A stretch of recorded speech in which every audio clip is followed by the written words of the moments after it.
Hello, people of the world. How you doing? Tom Brown here. I just kind of wrapped up some of the stuff that was lingering around, some of the electrical items that were still unfinished for me to do. And I was getting ready to um, close everything up and button everything up. And I thought, well, actually, this would be a good time to do a video and walk you guys through how, like, how I wired things and how everything operates and stuff um, before I close it up. Um, I apologize for the background noise and if there's any wind, but I got lots of equipment in the shed and it just kind of comes on and off on its own and makes noise and whatnot on its own. So I'm gonna show you guys. I'm gonna walk you through and kind of explain best I can how I've hooked all this up. I don't remember when was the last time I did a video on the equipment in the shed and showed you guys what all I had in here, but I'm gonna go ahead and kind of give you the run through real quick since I'm gonna be doing kind of a precursor to a technical video. So here we go. All right, I'm gonna step back here and show you guys. This is my shed. Excuse me. It's my shed. And I'm pretty sure I showed you before already on one of the other videos the solar panel that I put up, or one of the sections of solar panels that I put up for the this is for the tankless water pressure pump, and it's on a 90 goes it's on a rigid 3-inch 90, and there's a screwed in coupling up there where that bracket's at, so it actually makes it almost 4-inch, which is the size it calls for. And I strapped it on the inside. I'll show you that where it comes through my solar array, and I still have junk everywhere. That's what I'm going to be doing right after I'm done with this video. Is I'm going to start picking up all these materials and sorting them and putting them into boxes and getting stuff kind of put away in the other shed. So here is the inside portion of the pipe, and I found these clamps at a nonprofit construction place that my wife and I stopped at, and I was trying to figure out how I was going to do this. Actually, I was gonna put I was gonna bolt a piece of wood in up there, kind of like I did, and I was gonna put a cross brace in there and screw through the. I was gonna drill holes in the rigid conduit and use lag bolts and screw through the conduit into the wood to keep it sturdy. But I found these hangers and I thought, man, that's perfect for what I want to do.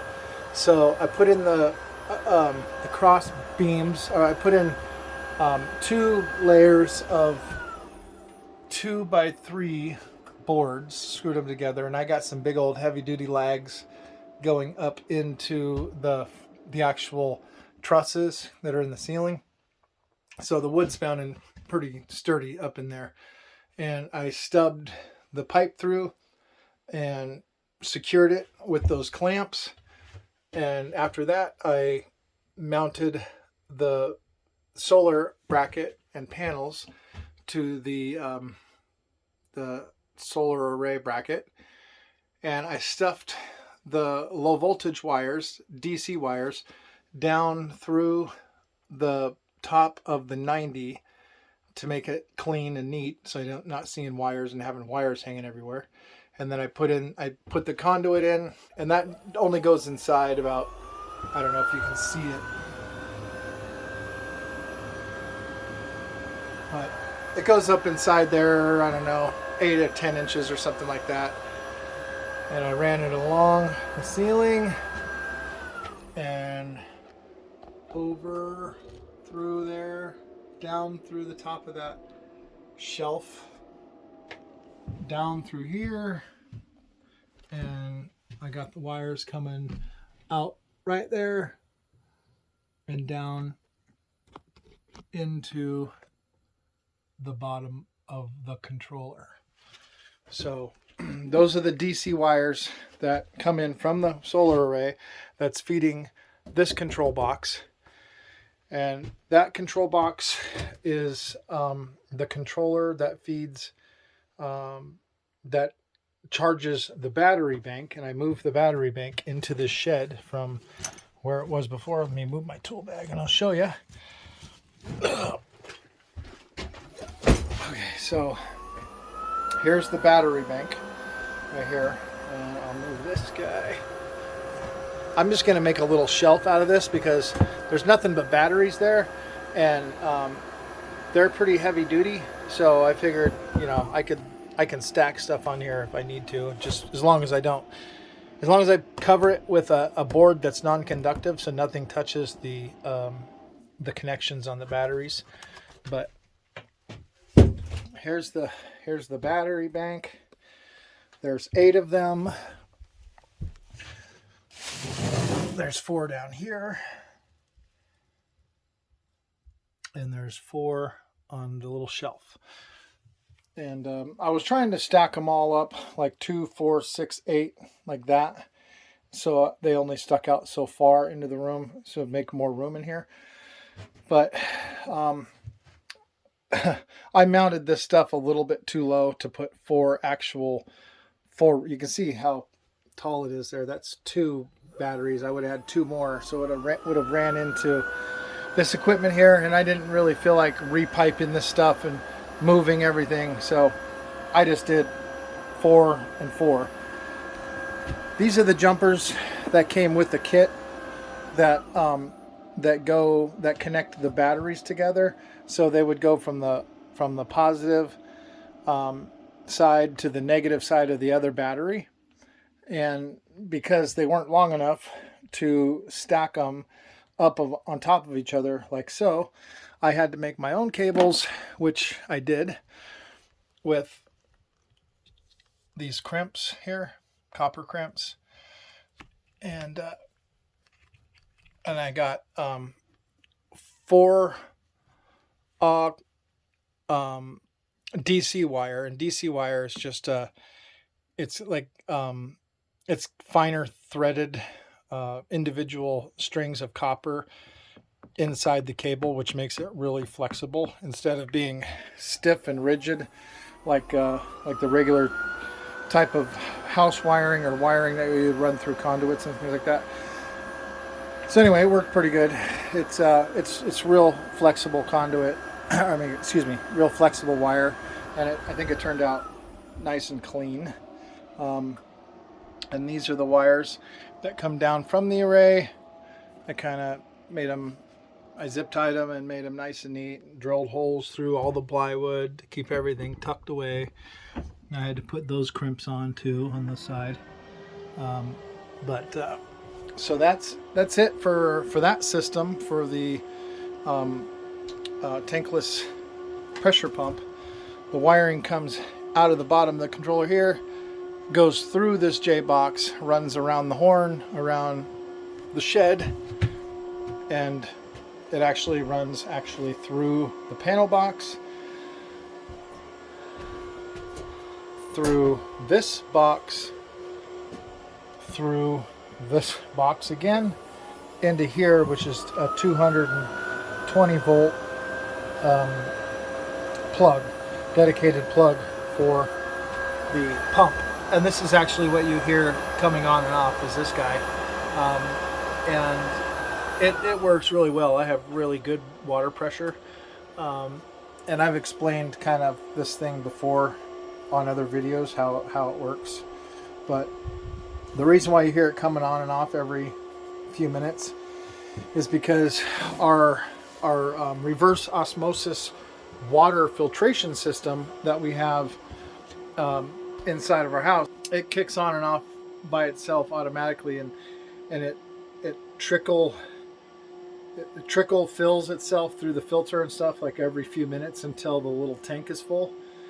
And we're always drinking the cold water and filling up new bottles and putting them in the fridge, and drinking cold water and filling up bottles and putting them in the fridge. So we're constantly cycling through that the reverse osmosis filtered drinkable water. So that, see, just came on again.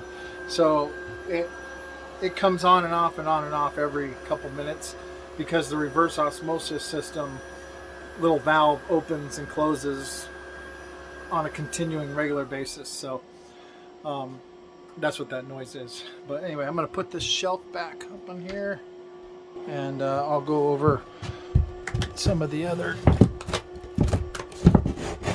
systems that I got going on here. So I'm going to turn on my tool bag back up on there. It's actually the perfect size for my tool tote. So I think I might just leave it like that. So I'll show you guys this, since I have this cleared off. This is my battery. And I have been keeping all of my warranty paperwork and all of my stuff in here, so I know where it's at. It keeps it dry.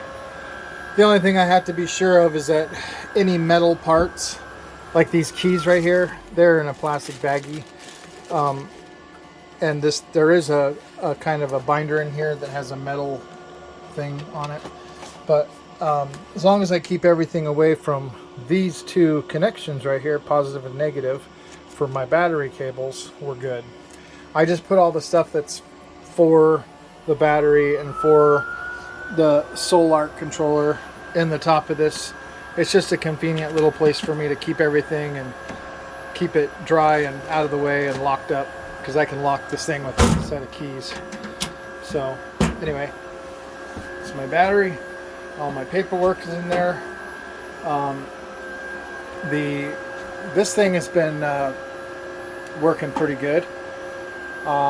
It regenerates itself about anywhere from 800 to 900 gallons of usage, depending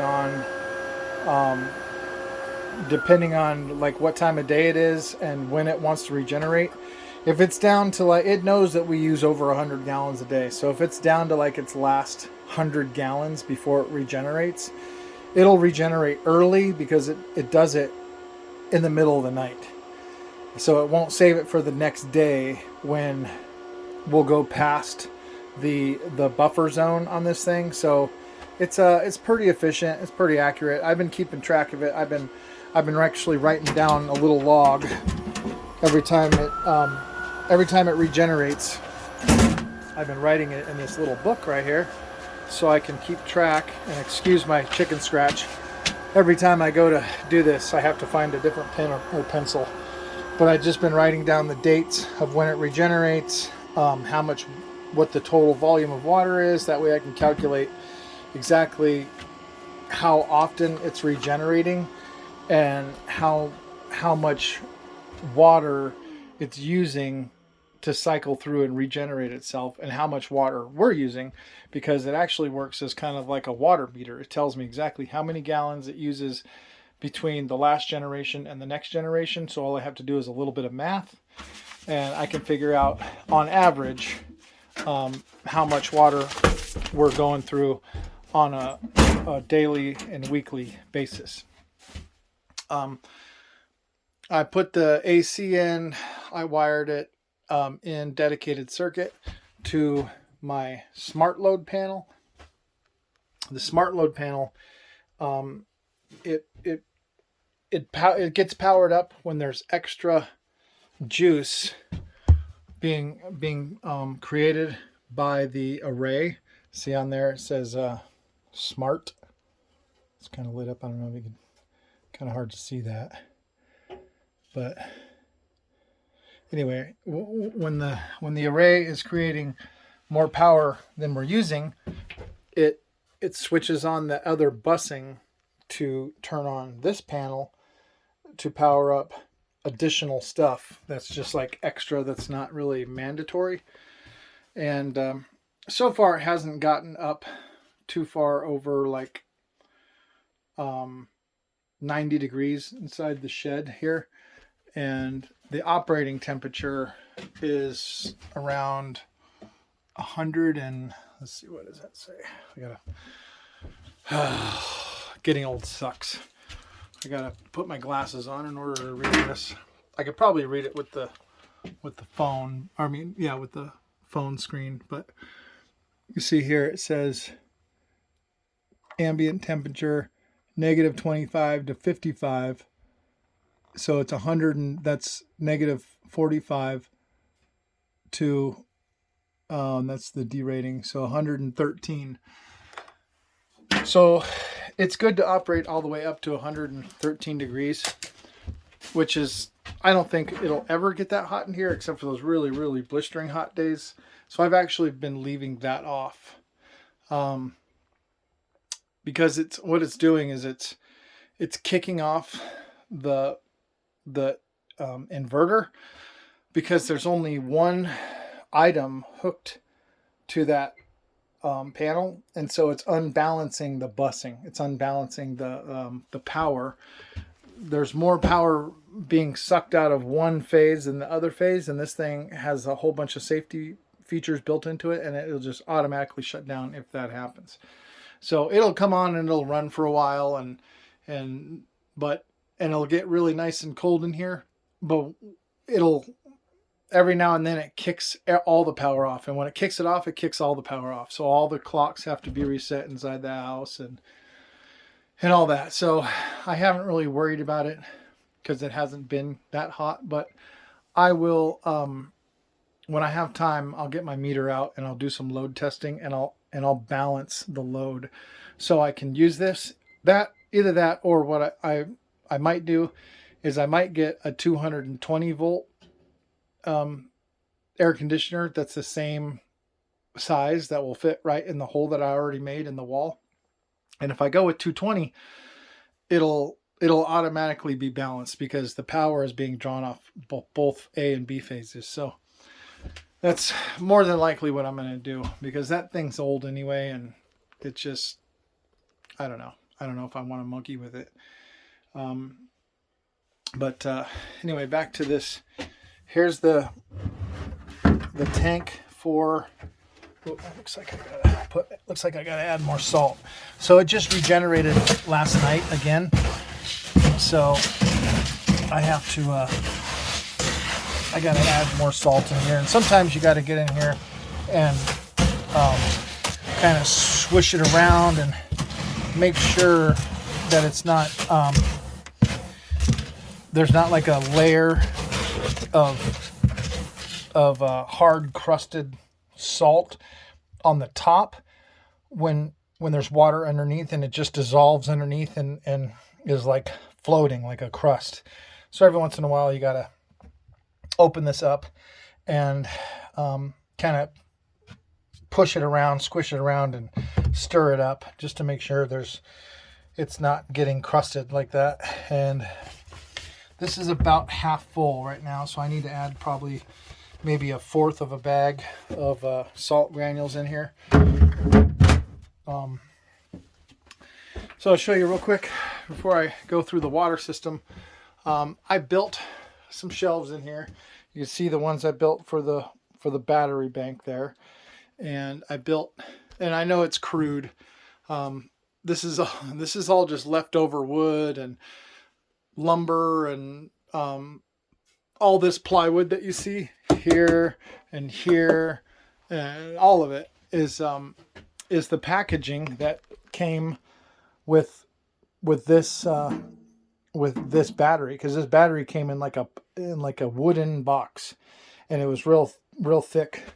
Well, you can see how thick the plywood is, and that's pretty thick. That's like that might be 3/4 or 5/8, but it's pretty thick. So I just decided, you know what, it's the perfect size for the shelves I want to build. So I went ahead and used it. I had to cut them down and trim them up because they were a little bigger, and they had a whole bunch of staples sticking through them on the edges. But so I just reused what I had here. I built a shelf for the salt bags to make sure we always have those, and I built another shelf right above it, and that'll just be for like screws and different things that I'm gonna have and organize in here. And then I built, and it's real strong.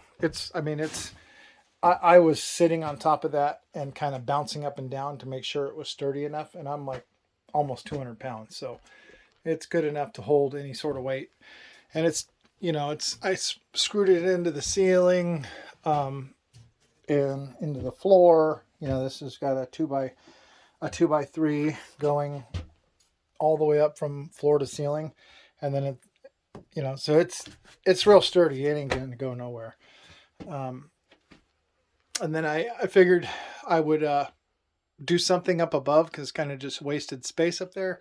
So I made a little shelf for a lot of my battery operated tools. And they're not all up there right now because I'm still working and organizing stuff, and they're kind of spread out everywhere. But you can see up in there, that's like a little out of sight, out of mind shelf. And I'm going to keep all my power tools up, or not all my power tools, but all my cordless tools up there out of the way. And I got a little step stool here that I'm going to keep in here if I need to get up there and grab anything. I put in the light already, and I put the light switch in. Normally you put it over here where you walk in and stuff, but this is a double door, and the seam for the door is right here, and this side is the active door. So it's more convenient actually to me to have the switch right here. So right when you open the door, you can just flick the switch on, and you don't even have to monkey with reaching around or anything like that. But anyway, I figured that was a good spot to put the switch. Pipe that all in with electrical pipe, and so that's all done. So pretty much, everything in here is pretty much 100% done. And I put in the other low voltage box. I kind of showed you guys that before. I had to order, I'll go over my, I'll walk you through my water system here real quick. So this guy here is I had to special order this, and I'll show you exactly what this does. But it's got a control circuit. It's a contactor is what it is for people who know what that is. People who don't know what that is, you got live lines coming in on one side, and it works as just like a switch does. Just it connects the power from one side to the other, on and off, but it does it automatically through a control circuit, which is 120 volt. Damn it. Sorry, people. This is like a selfie stick. Ugh. I'm going to get rid of this stupid thing.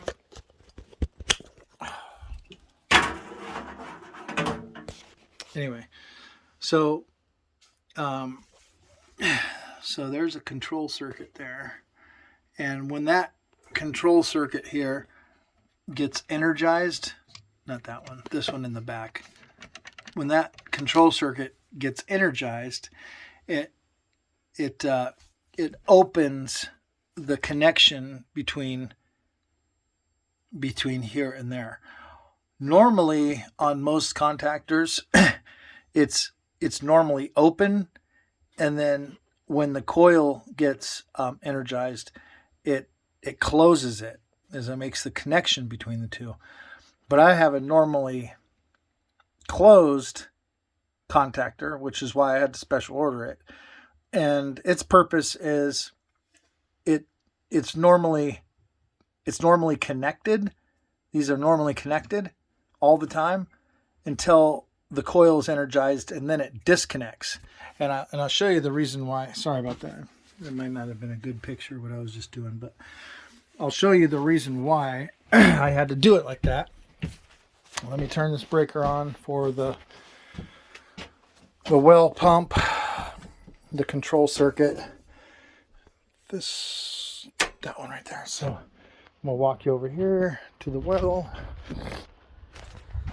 The boys over there building muscles. You can hear the water inside the tank up there, and I'm gonna try to put my phone over the edge without getting it in. But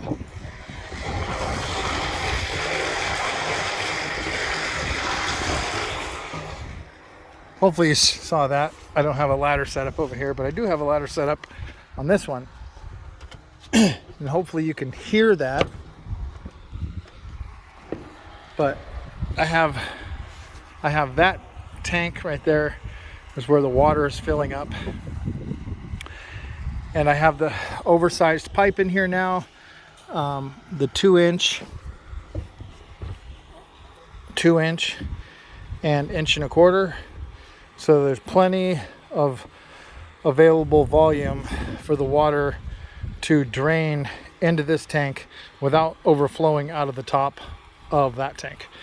But how I did it was I ran the control circuit over here, and inside this electrical pipe I've got a sensor wire for the deep well pump, and I also have a float, and it's spliced in here. There's no like live connections inside the tank. I didn't want to do that with the water system, so there's no live connections in here. It's all in here. The only thing that's in here is a float, and I'll show you that in a second. So I have a float wired in to that contactor that I just showed you, that's in the junction box in the shed, and that contactor is ran off of this float right here. So when this float comes up, you can hear that. Did you hear the water go off? Hey, listen.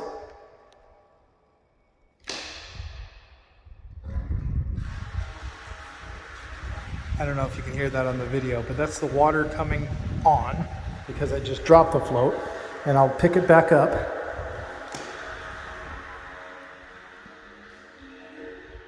And you hear the water go off. So the reason why this works in reverse is because when this tank gets full, it's going to make this float up like this, and it'll be in the top position, which will stop the water pump from filling. So it'll fill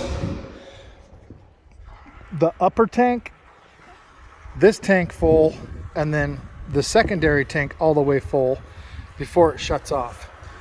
This sensor here, I can't really show you how that works because it works off of water.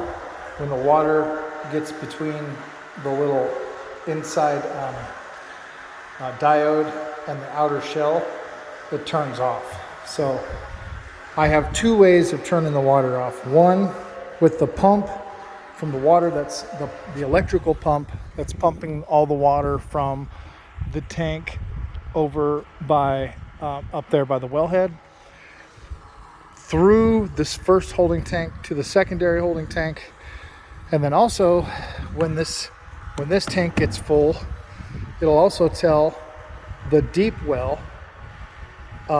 pump that's down in the ground to shut off because we don't need any more water. So I'm hoping this all works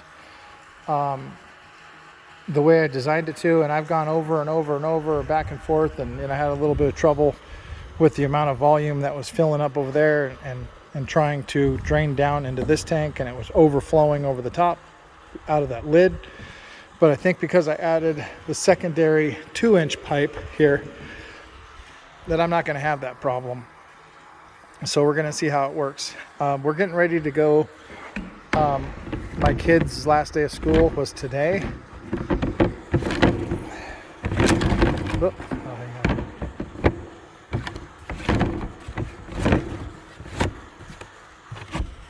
My kids' last day of school was today, and so tomorrow I have to go to the doctor in town, and you can hear it's still draining in there. And I'm gonna go take you guys up to the other system up here and show you. But we're getting ready to leave town for about 10 days, and we're gonna be going to Washington to visit family, and kids will be able to see their friends, and I'll be able to see some of my friends, and my wife will see her friends, and so we're just gonna make a trip out of it. And but how I'm going to test this is I don't want the well pump to be off. Yes, Evelyn? Nothing. Do you want to say something to me? No. Huh? No. I- You're talking to someone. Oh no, I'm making a video. I don't want this well pump to be inoperable while we're gone, because you can see from that video that I just showed you that secondary tank, it's almost empty. And I think the part of the reason why is because when I got my wife's washer and dryer finally hooked up, well, not her dryer, but when I got the washing machine finally hooked up, she had like weeks and weeks and weeks of laundry to do. She had been to the laundromat and stuff, but that was only to like wash the basics, you know, socks and underwear and the regular daily clothes that we were wearing. But once I got the washing machine hooked up, I mean, this place is so dusty and dirty. She washed like every single sheet and blanket and towel and everything that we had. So she was just doing load after load after load after load for like a week. And she burnt through quite a bit of the water. So, which it's not a big deal. I mean, we still have 3,000 gallons over there, but I want to use this time that will be gone to replenish all the holding tanks.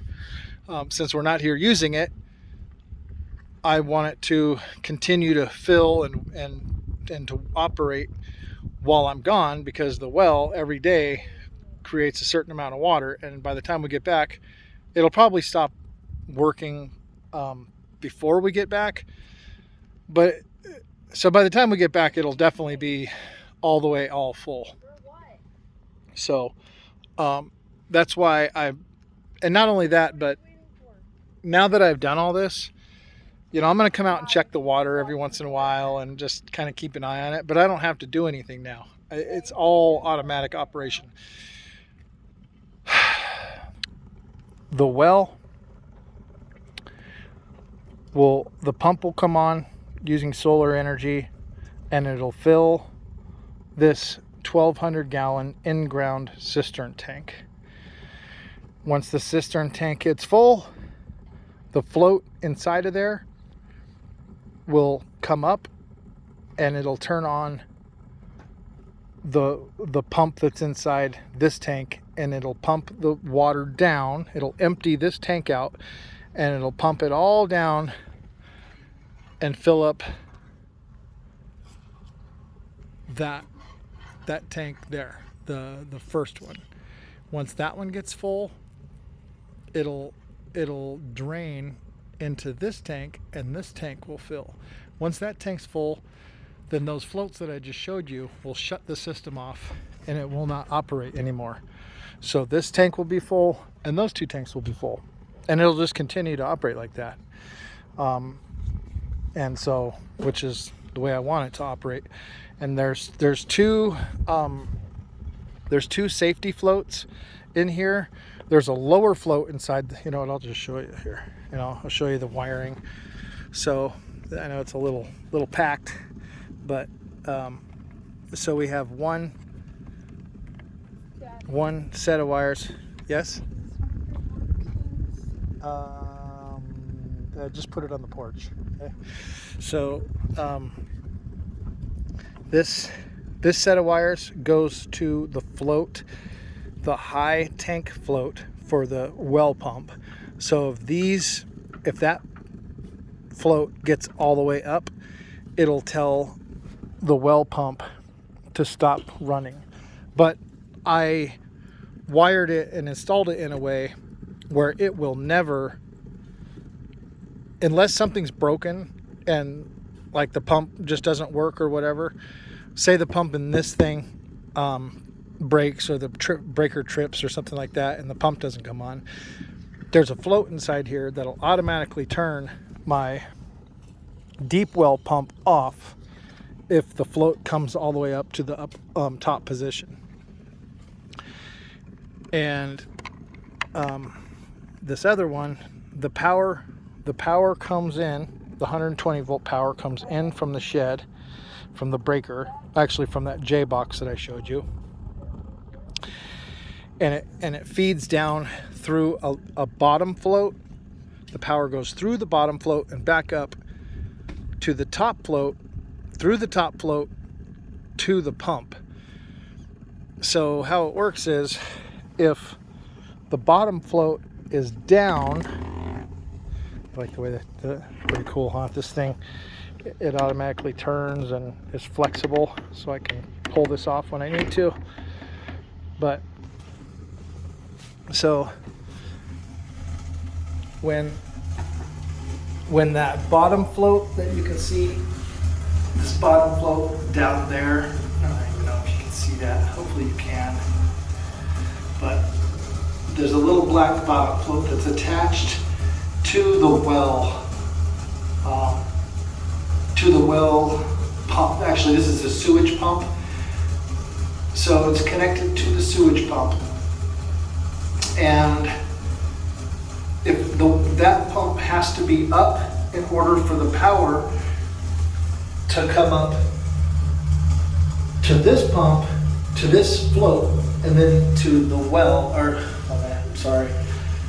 So that bottom float has to be in the up position in order for the power to come through that float, through this float, to the well pump. If either one of those is in the down position, there won't be any power to the sewage pump right there.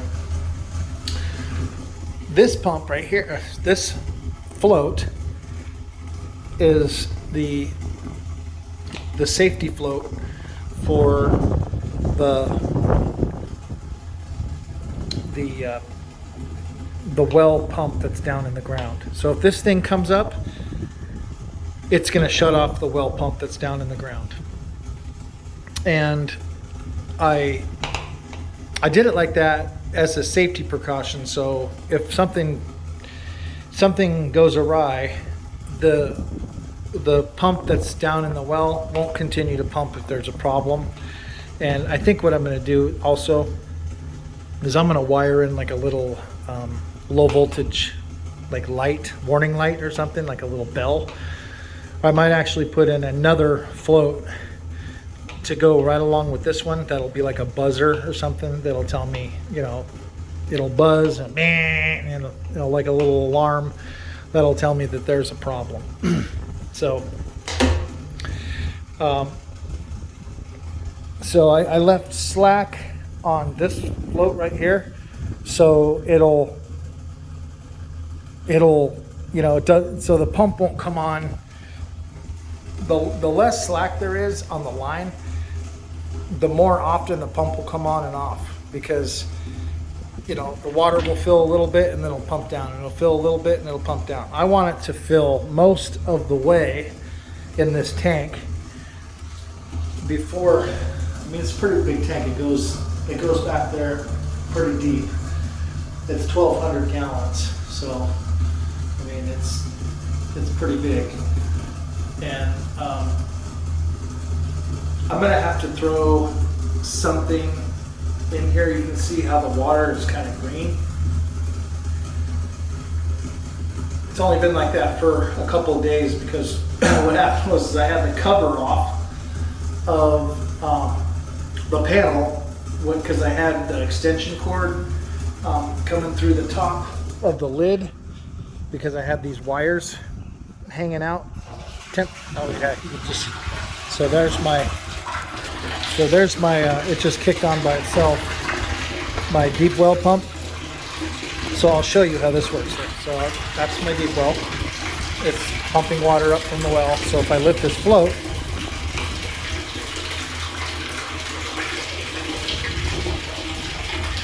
okay, and it shuts off. If I drop the float again, it will come back on. And it takes a minute, you know, for the electronics and everything to read, and for the pump to kick on and start turning the little turbine and whatnot. The thing that's coming out, the little brass piece that's sticking out, is a check valve. So the water doesn't drain all the way back down, you know, 100 and some feet back down into the well. Once the water stops flowing, it's like a straw. It cuts off. There's a little stopper in there, and it keeps the water from dropping back into the back into the ground. So, and it takes a minute for it to come on. I've tested that controller before, and there's a lot of electronics built into it because it's a DC pump and stuff. So it takes a minute to register. Anyway, sorry, tiring bending over the edge of that pump. But like I was saying, I temporarily had these extension cords hanging out so I could pump the cistern tank down. And because I had that air gap in there, I think there was some algae and stuff that got in there. We can dump some stuff in there that's safe for us to drink. That'll kill that, and I'm gonna do that. I should have probably got something while we're in town today so I could do it while we're gone, but I'll have to do it when we get back. I'm not really too worried about it because the water that we drink, it's all filtered like 5 different times. It's filtered through 2 different sediment filters, the 2 or 3 filters on the reverse osmosis system, and the soft water system. So, you know, as far as drinking it and stuff like that, I think we're good. But I'm gonna close this because my daughter's getting ready to bury me alive with her.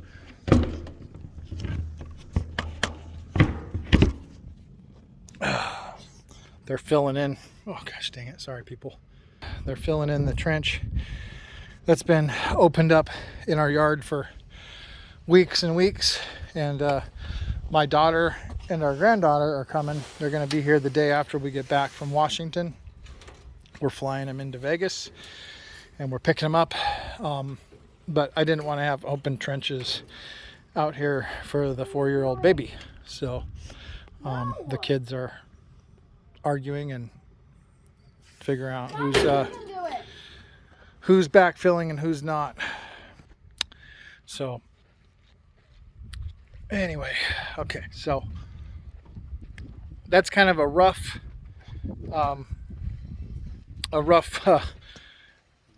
explanation of kind of how everything works, the systems and stuff. I mean, it doesn't seem all that complicated, and it's not all that complicated, but it's been a lot of work to get it to this point so far.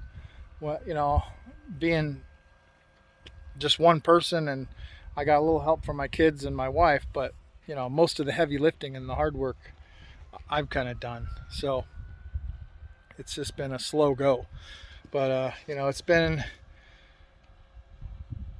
like 2.5 months, and not only have I done all the dirt work and the excavating and the trenches and the conduits in the ground and you know, putting up, you know, there was an old shed here, I tore that down, I leveled the ground, I made this dirt ground a little higher because I wanted the tank higher so it would trickle drain into the other tank. I had to have the concrete poured. I mean, it's just been one thing after another after another. I had to build the racking over there for the large solar array. I had to move these existing pipes and columns that were in the front yard that the people had here on the property before. These things have like big heavy concrete bases already in them, which is why I wanted to reuse them. And I had to bring those over from the machine and bury them in the ground. And you know, it's just been, you know, one thing after another after another after another. And this was a lot of work right here, this thing, because I had to level it all out. I had to dig all the different columns in, level all the columns, level the pipe, make sure it was going east to west. I still haven't gotten to the point where I need to zip tie and make all the wiring neat underneath here. But it works for now, and it's just, you know, one of those things that's on my list. I still have to level the ground, or have one of the kids get in here with a shovel and a rake, level the ground in here. I still actually have to do a little trench just from this corner to that corner. And I have the conduit already over there, but right now I just have the wiring going from the PV array disconnect, and they run up across the top rail here, and they go airmail style across to the top of that, over to this array, and then down through this top conduit here, through the LB into the ground, into that one, and that one goes straight over in the ground and up into one of the J boxes in there. So when I have an extra minute, the wiring, everything's already done, so it's just a matter of just digging a ditch across here and rerouting the wires down from that corner of the array, strapping them underneath, and then down into the ground and over, just so I don't have to have that stuff going through the air, because I'm going to get rid of that little column right there, and I think I'm going to use it for one of my next projects, which is going to be the satellite internet.